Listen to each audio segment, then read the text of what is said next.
All right, happy Saturday, everyone. Thanks for joining us today in this session where we will talk about biotransformation, basically the yeast and hop interaction that occur in fermentation. So, first of all, I would like to thank the invitation from Roland as well. I would like to thank you for all the support behind here. And I would like to present you in the next few minutes some of the main points regarding biotransformation because, as you possibly know, it's a quite complicated topic and a really hot topic these days. So hopefully you will enjoy this presentation. And please, if you have any questions during the presentation, leave any question in the chat. So I'll be more than happy to answer at the very end.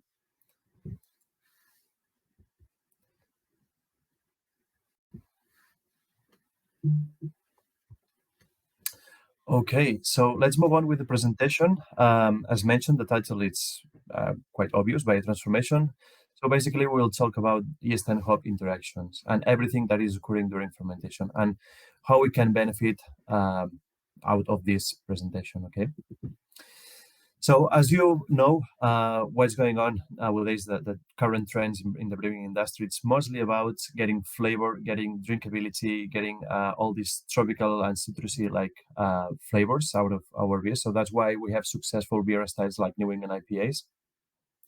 So this is what the market is actually demanding under the craft beer revolution. So in that sense, as I mentioned, so people is looking for customers, consumers are looking for less bitterness. So it doesn't mean it's not well perceived. It just means that people prefer cleaner bitterness rather than the harsh bitterness. So how do we achieve better flavor, nicer flavors, and less bitterness, hence more drinkability? So what we have here is we can play under the brewing process. That means playing with pH, playing with the brewing liquor, so reducing sulfates and increasing chlorides. Then we can play, of course, with the hop varieties. We have plenty of hop varieties in the market. As you know, because it's an agronomic product, comes from the field, so every year is changing. So we have a consistent product, but still it changes from time to time. Also, it's not the same varieties, hop varieties that it's coming from Europe or from US. So the origin makes in person an effect here. Then another important factor to consider here is the yeast strain we select for our fermentation. So this is actually crucial because brewers make the wort, but yeast at the end is the one who is making the beer, is making all the magic and changing from wort into beer. And what we will be discussing in this presentation is about a less known fact, which is biotransformation. So this could be considered a new approach to take into account and play with it, okay, during our brewing processes. So what's the meaning, the actual meaning for biotransformation? So biotransformation precedes a reaction that is occurring in nature. It's happening not only in brewing, but it's happening in many places, even in our organism are occurring, even in plants as well. But in terms of brewing, biotransformation is, let's say, the modification of a compound which is found in hops. This compound is called glycoside, as an example. And then we have enzymes that are being released through our brewing strains that these enzymes are able to cleave and, cut down all these molecules from hops and release, let's say, an aromatic compound. It can be terpenes, it can be thiols, or other substances. But the main conclusion of this is an interaction between two important raw materials in brewing, which is hops and yeast. So one of the main contributors of aroma coming from hops is not from the polyphenols, is not from the resins, is not from anything but from the hop oils. So hop oils is a substance found in hops, which is a very tiny concentration, but is the one that expresses the aroma. Okay. We will have a discussion later on that regards, but it's important to know that we have aroma compounds that are in free form. That means that we can, let's say, touch a hop pellet and rub it into our hands, and there we will be able to perceive all these thiols or terpenes in free form. But we have other aromatic compounds that are chemically bound, that are found and chemically bound in, well, they are not perceived, they are just inner compounds. So these are the ones that we will find more interesting in this presentation. So if we have a deeper look into the families of hop oils, we can see three different families, three different fractions here. So on your left, you will see the hydrocarbon fraction. Here we can see terpenes, hop oils such as myrcene, which is described as piney.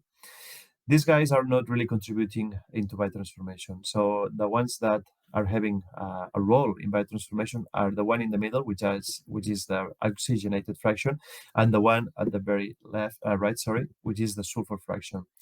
So sulfur fraction are more well, commonly known or heard in industry as thiols or polyfunctional thiols.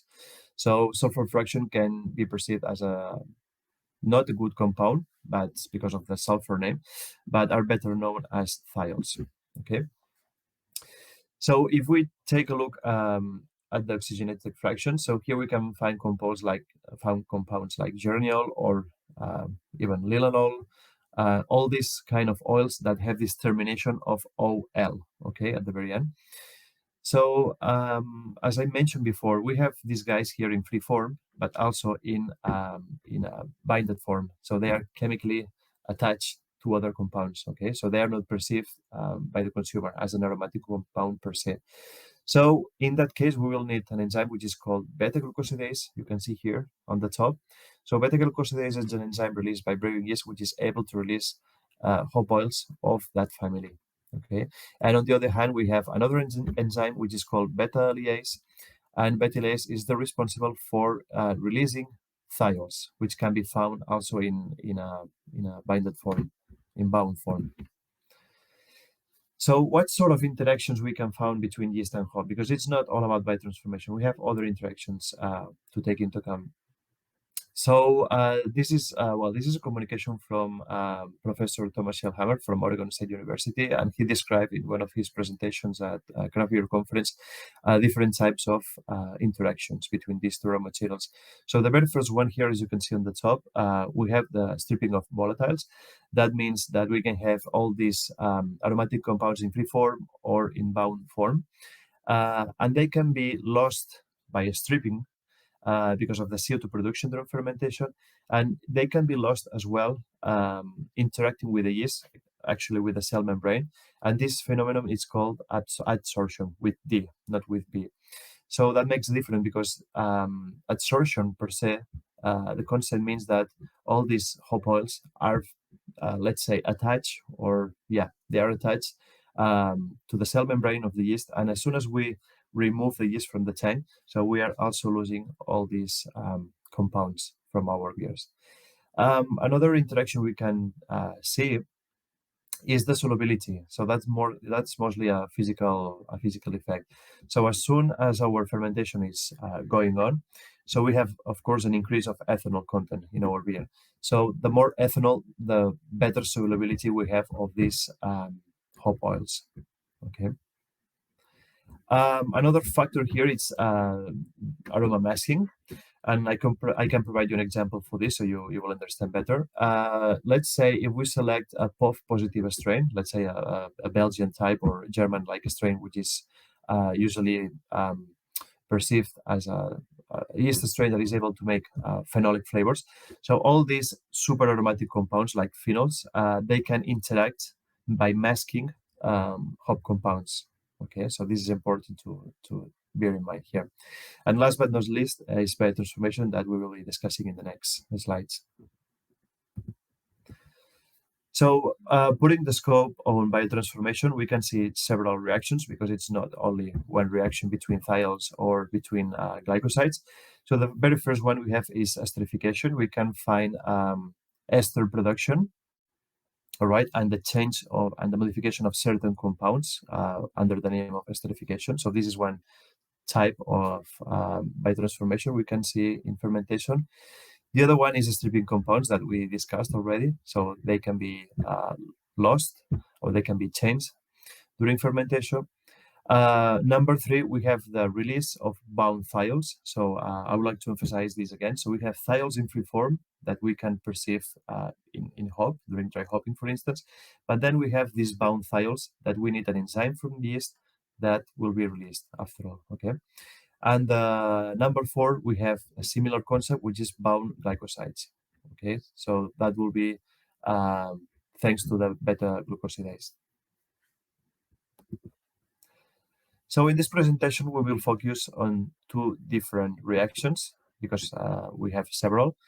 So it will be the release of terpenes thanks to the beta-glucosidase and the release of thiols thanks to the beta-lyase. So it's two different enzymes that we can found in yeast. Okay. So if we take a deeper look into the beta-glucosidase activity from yeast, we at Lallemand, we have characterized all our portfolio. So you can see in this graph here, let's say a distribution of all our yeast strains from less to more enzyme activity in terms of beta-glucosidase. Okay, so we can see, for instance, Phyllis-Sour, which is a non-Saccharomyces yeast. It's named Lachensia. So this guy over here has less enzyme activity. Whereas on the other side, we have BRY97, which is a West Coast, ideal for American and IPAs and all sort of hoppy beers. So that makes total sense because it's super high in beta-glucosidase compared to the others. Okay. And now if we put the beta-lyase enzyme activity here and we do the same characterization, so we can see again BRY97 the most with the most activity for beta-glucosidase, as you can see in the blue bars in the blue color. And on the other hand, we have beta-lyase, which the most active one is one of our latest release, which is Verden IPA. So Verden is a really suitable strain for New England IPAs and all sort of hazy IPAs. So it's not only for the esters that the yeast strain is able to produce, it's also for the high enzyme activity for beta-lyase. Something I forgot to mention about thiols is that thiols can be really perceived at very, very low concentrations. So as soon as we are able to release tiny, tiny amounts of thiols through this enzyme activity, so this will be really perceived by the consumer. Okay. So far we have been discussing the enzyme activity coming from brewing yeast under fermentation, but then we have another solution that it makes well, it's quite worth to have a look, which is the use of exogenous enzyme in order to boost the enzyme activity. Okay, so it's not only using the brewing strains per se and their enzyme activity, but adding an extra support or extra help for boosting this enzyme activity. So here I share with you a paper from Thomas Schellhammer and his team in 2017. So these guys, they were testing, if you can see the bars here at the bottom at 10%, at that 10 bar. So you can see the difference between ale and ale strains with high and low beta-glucosidase activity. So if you use exogenous enzymes, you will see that we can boost the enzyme activity up to 100%. So it can really be boosted by using such enzymes. So for that reason, we at Lallemand decided to do some investigation and some research in that regard. So we wanted to see if we're able to present to the market a product based on such exogenous enzymes in order to help the enzyme activity that is coming from yeast itself. Okay, so for that reason, we launched a product under the IB Vickers brand, which is called Aromazyme. So Aromazyme is an enzymatic preparation rich in beta-glucosidase, so it's able to release terpenes by hydrolyzing the glycoside bonds. Okay. So the main objective of this product will be to increase the diversity of hop aroma and flavors by releasing all these terpenes. And something that we found in some trials we did at global scale, that I'll show some of the results later on, but we found that by using these enzymes, we enhance the drinkability of the beers. So coming back to the first slides where I was mentioning that people and consumers are looking for more drinkable beer and less harsh, bitter beers. So that's really contributing positively in the final product. And last but not least, we found also that we can express more character from less sophisticated hop varieties. By less sophisticated hop varieties, I mean those varieties that are not so fancy in the market, because you know that people, well, brewers mostly are looking for heavy aromatic hop varieties.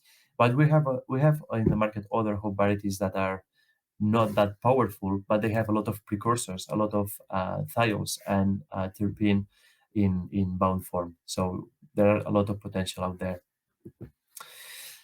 So some of the sets of this Aromazyme product is in powder form, so that makes really concentrated and really easy to use. Because of that, it has a long shelf life, so it's not liquid, so it can stand over time. It has been characterized by brewing application, okay, because we know that there are other enzymatic preparations, but for wine or juice industries. So this one is really characterized for brewing, and it's derived. It's produced by a non-GMO fungi from Aspergillus strain. So in the next slides, I'll be presenting two of the many trials we did in the pre-launch of this product. So as you can see here, we did trials in several countries around the globe. So I'll be presenting one of the very first one that was done in Spain in a brewery called Napa Beer, and the other one in the UK in a brewery called Glenafric. So before doing any trials, we were discussing with the brewers if they were accepting to join us in this challenge. So this is some of the guidelines we provided to them. So we recommended the initial dosage for 5 grams per hectare. We also suggested them to use the enzyme at the start of fermentation. Most of them decided not to hydrate the powder, the enzyme, which make total sense because it was used along with the yeast, so there was no need for hydration. But it's important to mention that if you can hydrate the powder, it's better to get an even dispersion, homogenization of the product. And some of the strains that brewers use are Lallemand strains like BY97, New England, or Nottingham, which are commonly used for IPA or hoppy beer styles. And in return, we asked the brewers to get a full recipe in order to understand all the parameters contributing there, as well as all the process details. Because biotransformation is not like a simple thing, a simple equation. It's quite complex. There are many, many factors imparting an effect. So as soon as we can collect many data from the recipe or from the process, the better for us to understand the complexity of the results. We also ask in return some of the samples for testing in terms of sensory and in terms of terpene concentration. So as you can see here in this picture on the right, so we asked the brewers to produce wort in the brew house in order to minimize variables. So this wort was then split into two different fermenters or fermentation vessels. That's why you can see here FB1 or FB2. So FB1 was control bites. That means fermented wort with no enzyme, only the enzymes from the yeast activity itself. And on the other hand, we had FB2, which was the same conditions, but with the addition of enzyme. So one of the very first trial, as mentioned, it's Napa Beer, located in north of Spain. So these guys, they brewed a brut IPA that was back in 2018, when brut IPA was a super trendy style. So for that recipe, they use a West Coast strain, BY97, and they use 6 grams per hectare of beta-glucosidase, slightly higher than we recommended. So as following the guidelines, so they made one single wort produced in the brew house and split it into two different fermenters. You can see the control as FB1, and BGL, which stands for beta-glucosidase, it was placed in FB2. I don't know if this will be clear to you, but I'll try to explain that as I can. But here is the analytical results we found from the lab. So you can see the table in the upper left part, the table of different hop oils that we measure. We can find oils from the hydrocarbon fraction as well as the oxygenated fraction. So the ones that are really contributing here will be the ones with the OL termination, like linalool and citronellol as well as geraniol. So very interestingly here, we can see that geranol was increased by 300%. That means that the beer treated with enzyme was 3 more times rich in linalool. So that's really, really interesting to see. On the other hand, we had citronellol, which was increased by 77%, almost the double. And also very interesting here, we saw a decrease on geraniol by 18%. But overall, if we have a look on total terpenes, the blue bar here, as you can see in my mouse, blue bar stands for treated beer with exogenous enzyme. So you can see that it's really boosting the concentration of terpenes in the final beer. So it makes a clear difference here. So this graph in the bottom, placed in the bottom, is the same as found the numbers found in the table. As you can see, distribution here. So linalool is the one that is perceived as flower, lavender. So that one was perceived 3 more times. Then we had the citronellol, which is described as citrusy fruits, and then geraniol, where it was reduced by using enzymes, it was described as flower-like, or I don't know the name in English, geranials. Well, never mind. It's a flower-like flavor.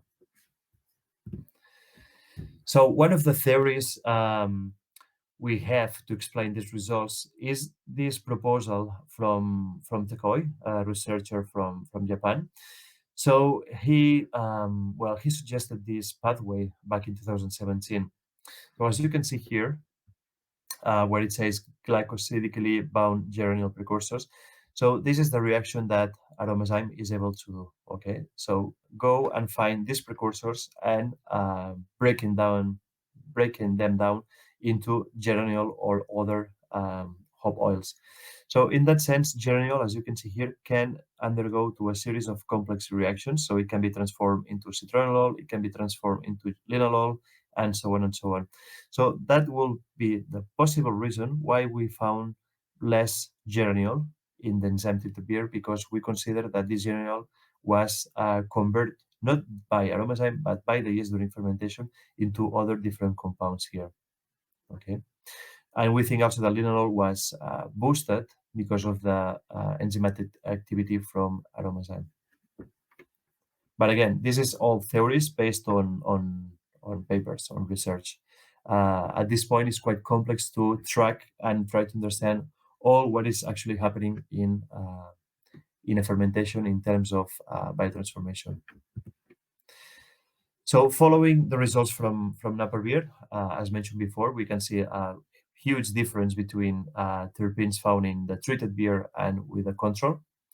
We also found a slight increase on ester production. That could be explained by the glucose released, because if you let me go back just for a second, there's something really interesting here. When we break down a glycoside found in hops, we release a terpene, but we also release a glucose molecule. Okay, so this glucose will be slightly affecting the fermentation. You will see why.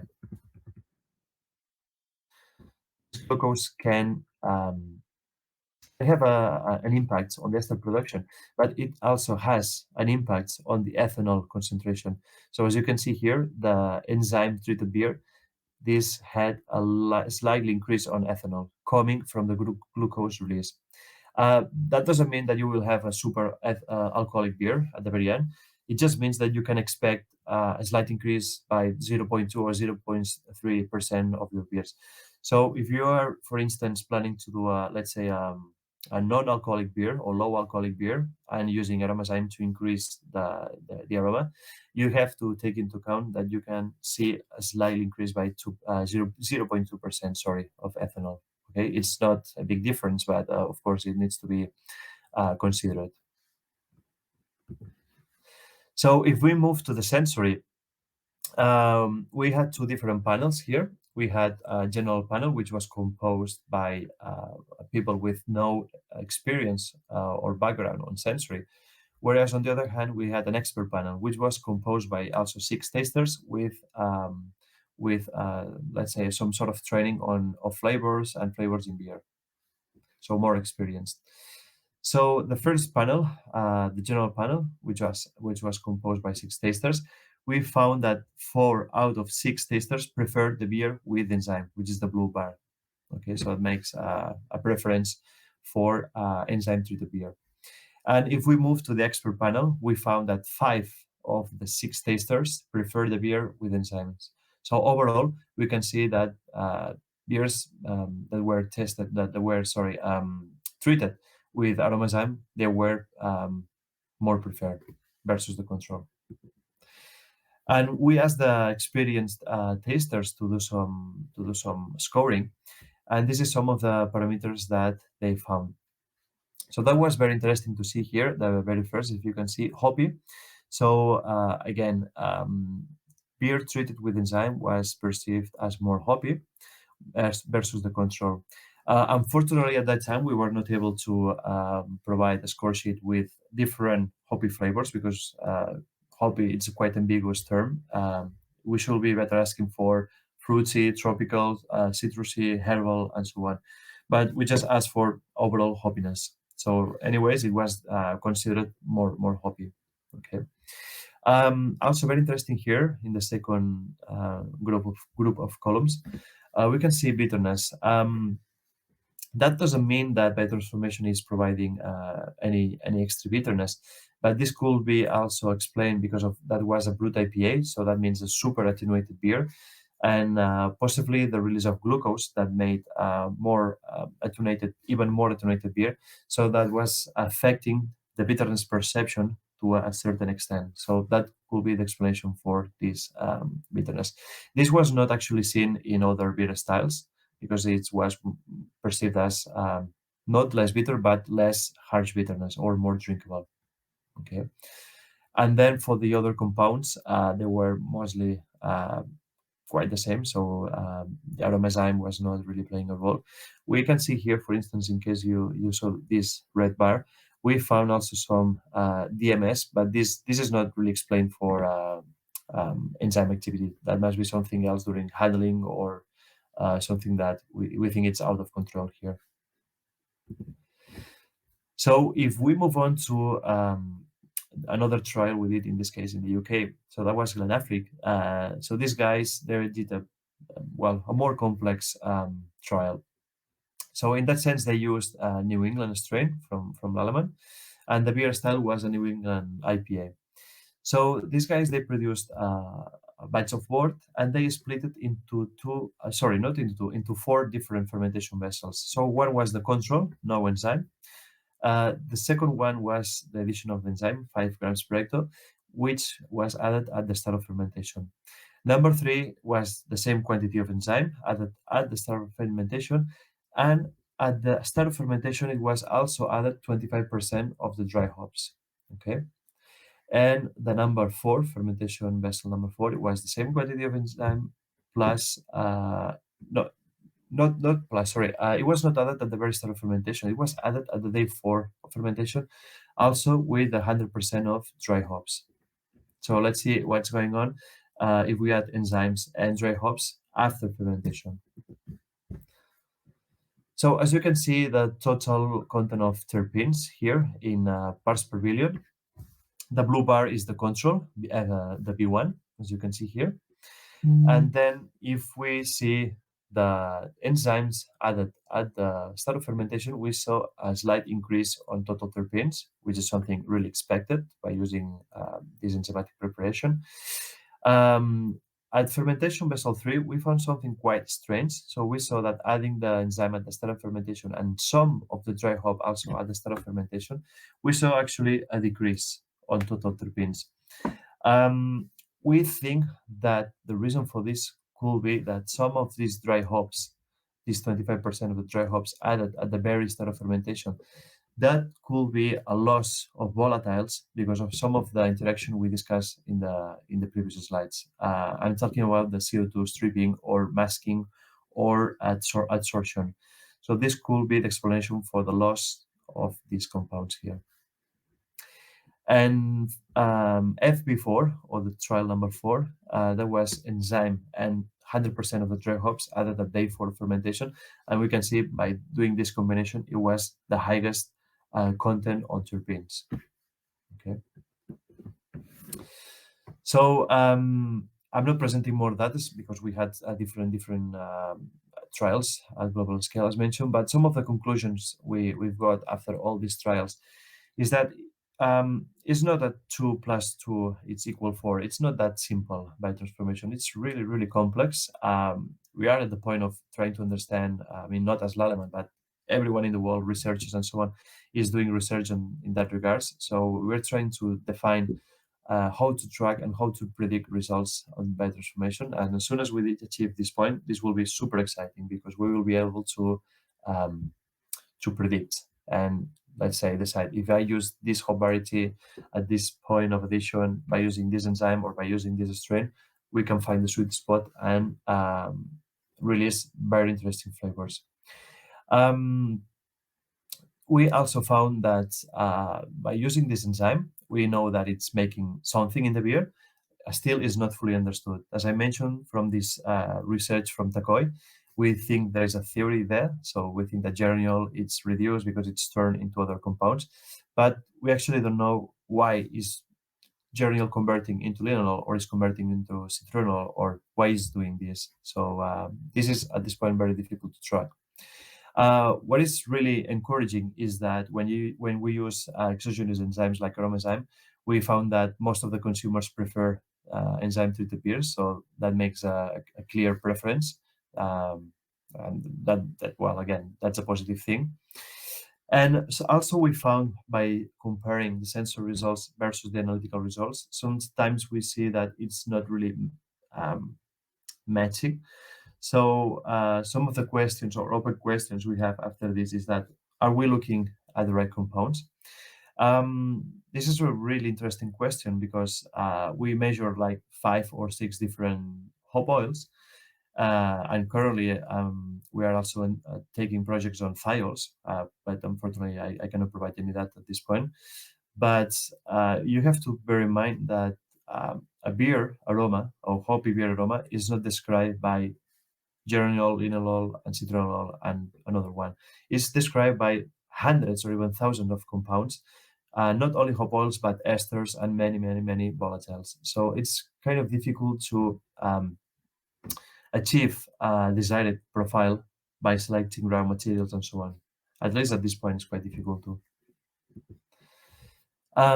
Some of the initial goals for this project was to expect an increase on OHI. OHI stands for overall hop aroma intensity. So that was not the case. It's not like by using aromazyme, is not you cannot expect like a punch in the face, but you really see a difference. So it's changing actually the profile, the hop profile. So that's why we can conclude that you can use less aromatic compounds for more less aromatic hops, sorry, for more aromatic um, profile. And in that regards, there is some papers from, I think it's from Laurent Dagan, from Laurent Dagan, a researcher from France, who is an expert on thiols. So they were testing different hop varieties, and very interestingly, they found that cascade hops, they are not actually very rich on thiols, but they are super rich on precursors of thiols. And that means that if you use cascade in, let's say, in the mashing or even in the whirlpool, where you can extract by heat all of these terpenes, all of these precursors. So these precursors can be then modified, and the thiols can be released and be free during fermentation. So this is something very interesting that is taking place at these days. Again, as I mentioned at the very beginning, by using exogenous enzymes, we found better mouthfeel, better drinkability, which was perceived positive, very positive by the consumers. And we found a reduction of not bitterness, but unpleasant harsh bitterness. By harsh bitterness, we mean this bitterness you achieve when you have higher pH in your beer, or even when you leave the dry hops for too long in the fermenter and you have all the extraction of vegetable material. We don't really understand the reaction, why it's happening, but we just found that it's really making a beer more smooth and more drinkable.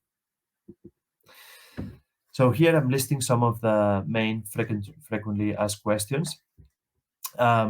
in terms of aromazyme. So how does aromazyme work? Well, aromazyme is an enzymatic preparation. It's not a pure enzyme, but it's rich in beta-glucosidase.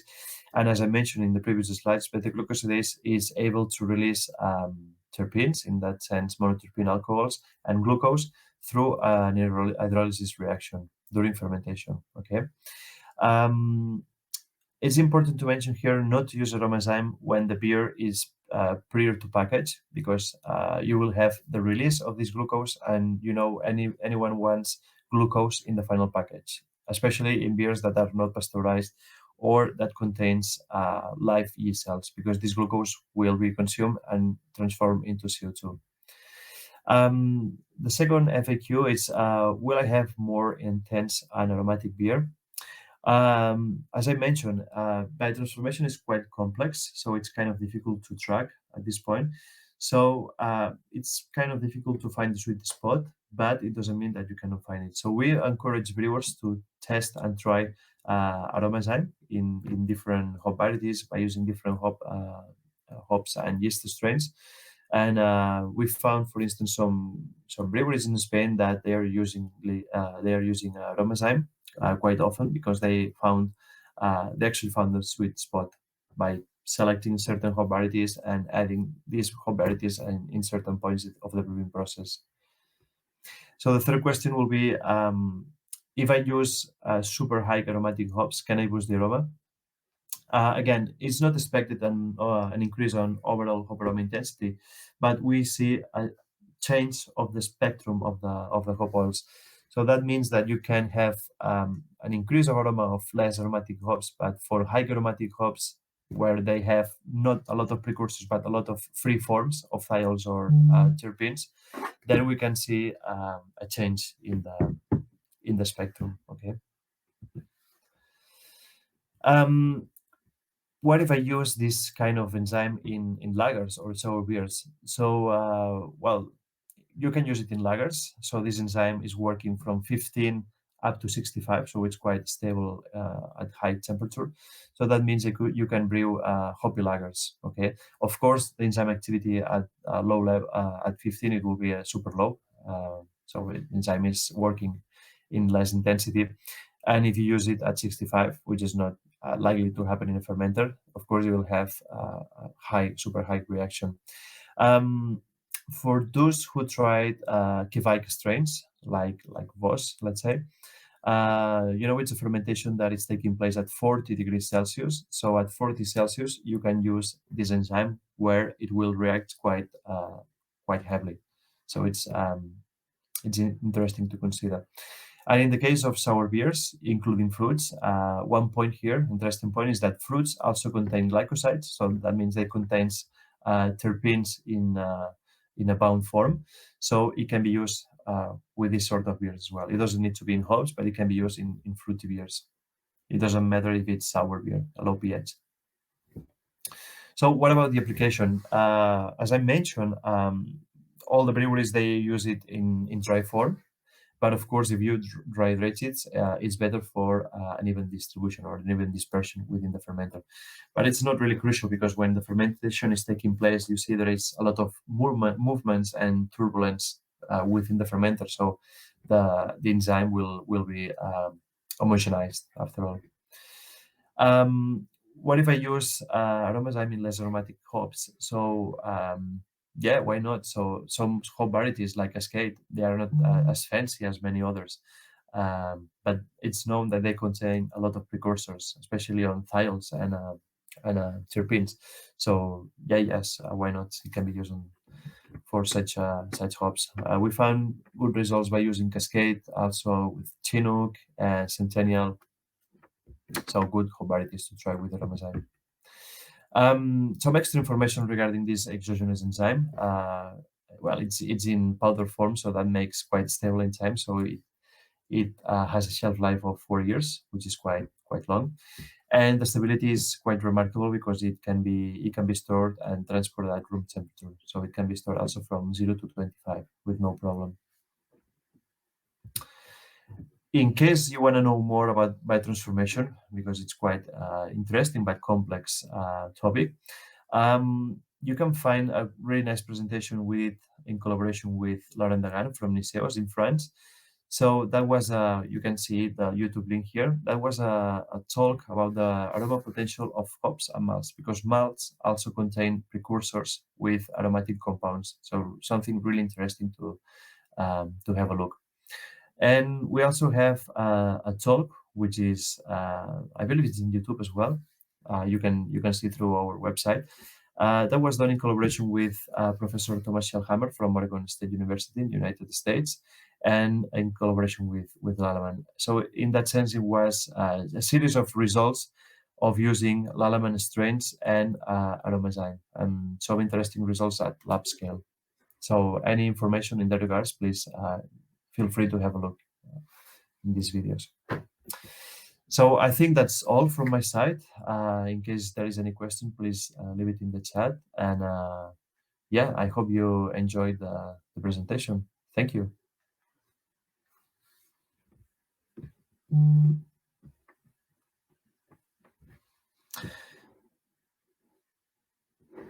I see a question from Brian.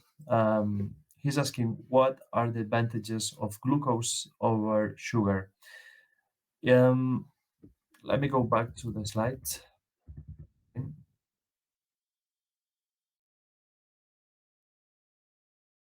So sugar, by sugar, I understand you mean sucrose, sorry. So sucrose is not actually playing a role in biotransformation. It's not found there, but glucose is. If I can find it. Yeah, here it is. But it's not actually any advantage one over the other. But what we see here is that we release glucose thanks to this hydrolysis reaction. So this glucose is found chemically bound and found in a glycoside. So this molecule is found in the green matter of hops, in the leaves of hop pellets. So it's not that we add glucose or we add sucrose. So I'm not sure if I'm answering your question, Brian.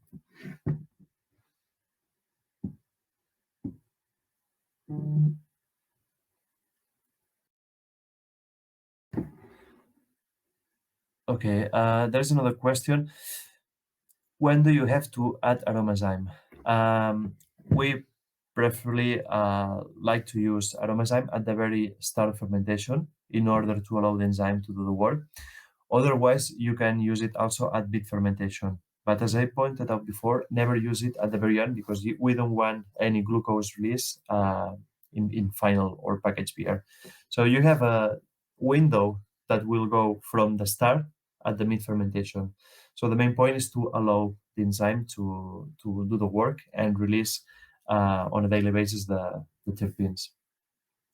There is another question next to this one, which says, during my session or boil or whirlpool or when cooled, and how much will you have to use for a 30 liters vessel? So you could use Aromazyme, for instance, in the mash because it stands up to 65 Celsius, but I'm not sure how the terpenes will be surviving during the after boiling conditions. I think it's worth to try, but again, some terpenes are more volatile than others, and there is a 60 minutes, at least 60 minutes boil after in the downstream process, so I'm not sure how they will survive. And for a 30 liters, so if we have 5 grams per 100 liters. So 30 will be, what will be? Let me do the calculations. So 500. So you will need 1.5 grams, so a tiny amount. 1.5 grams per 30 liters vessel.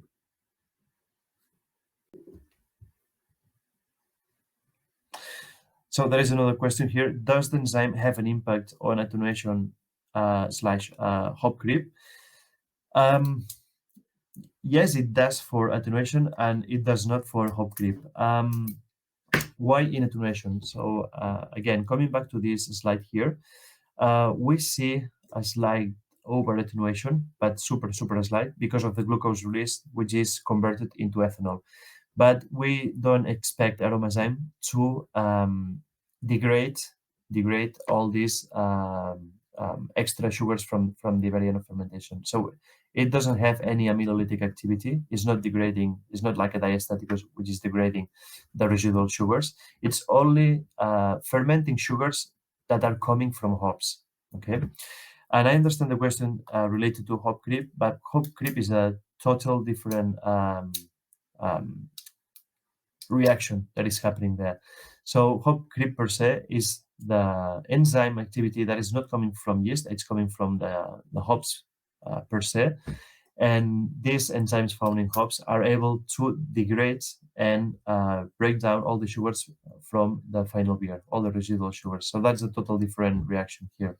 So it's actually not playing any role, aromazyme into hop creep. And another question here, when adding aromazyme during mash, more thiols can be reduced during fermentation.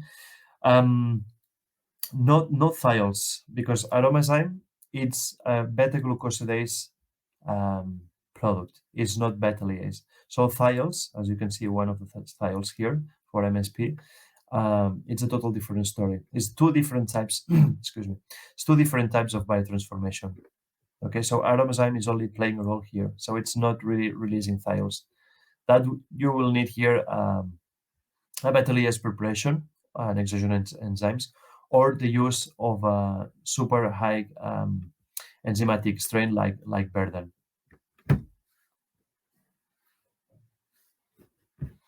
So I hope the question was answered. Excuse me. Yeah.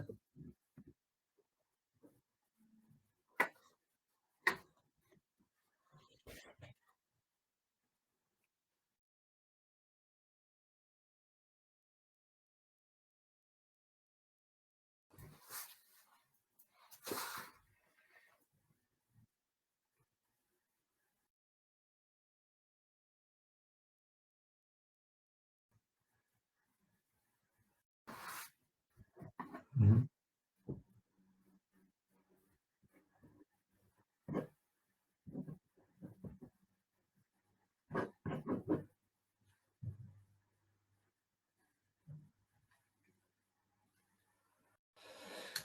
That's a excuse me. That's a really good question. Thank you.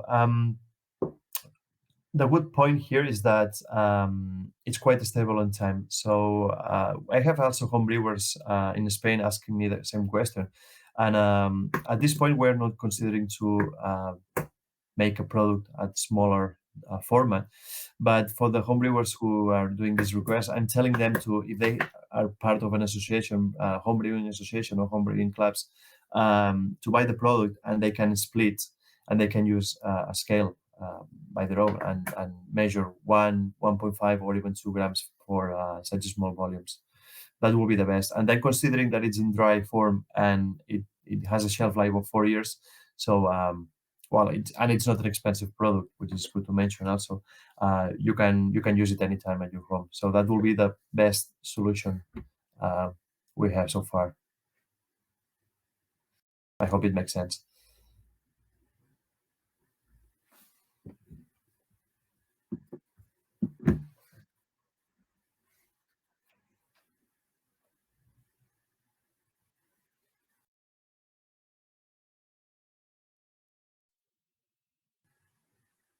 We have no more questions from the audience. That means all was clear.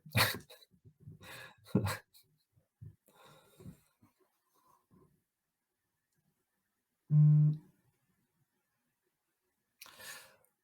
All right. So I hope you enjoyed the talk. I'm happy to provide the slides if anyone is interested. I don't know if this will be, I believe this is recorded, so you can check anytime. And I would like to thank you again for your participation in this talk. And thanks to you for all the support behind. It's really appreciated. So again, do your own fermentations using brewing strains or using also exogenous enzymes and play with it because it's actually really exciting. Happy Saturday to everyone, and of course, happy brewing to everyone as well. Cheers. Thank you and goodbye. Sorry. Yeah. One Oh. last question Oh from yeah. the chat here. Question is, are there any tests already with Belgian Abbey yeast and aromazyme? Yes, that's a really, actually, a really good question. Not in the trials I was showing up before, um, but we had some customers using POF positive strains like Abby, and we found something really interesting. Well, you know, this product, Aromazyme, is intended for hoppy beers. We don't promote it for other beer styles. But we found that by using Aromazyme, we saw an increase of phenolic flavors. So my main takeaway or my main reply from this question will be if you use Aromazyme with POF positive strains like Lallemand AB, you will see or you can expect a lot of phenolic flavors. So it can really boost the phenolic compounds here. Okay, thank you, Joan, for your Thank you. time. Thank you, everyone in the chat, for your questions. And stay tuned for the next presentation in an hour.